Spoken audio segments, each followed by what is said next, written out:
Promosi! Promosi! Semu sekarang ni Simply Harmony ada buat promosi kau. 2099.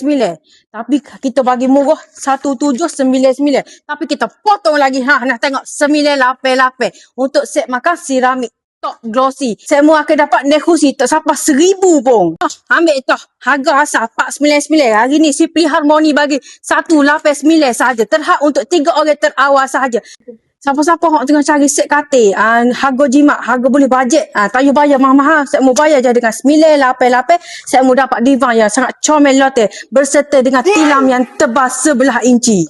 Ambil 98 ya. Meja kopi. Bukan dapat sah, tapi dapat 2. Tengok ni, kepala dia boleh hejah. Lepas tu selagi mari sini, dekat-dekat. Mu tengok seat dia. Boleh tarik, boleh bunjur. So tengok memang selesa duduk. Mu tengok aku duduk. Kalau ni pelik lagi pada orang. Mu nak tahu tak apa? Jom. Ni mu tengok dia. Dia boleh tarik ke belakang weh. Mu tengok dia bukan setakat boleh duduk. Dia boleh tidur. Mu tengok ni. Jangan meja makan seramik. Dia asal saya kecil. Saya mu tarik jadi ni.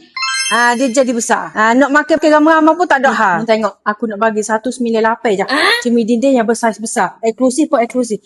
Nampak comel. Siapa cepat dia dapat. Kita terhad untuk 3 orang tawar saja. 50% off untuk sofa recliner 3 seater.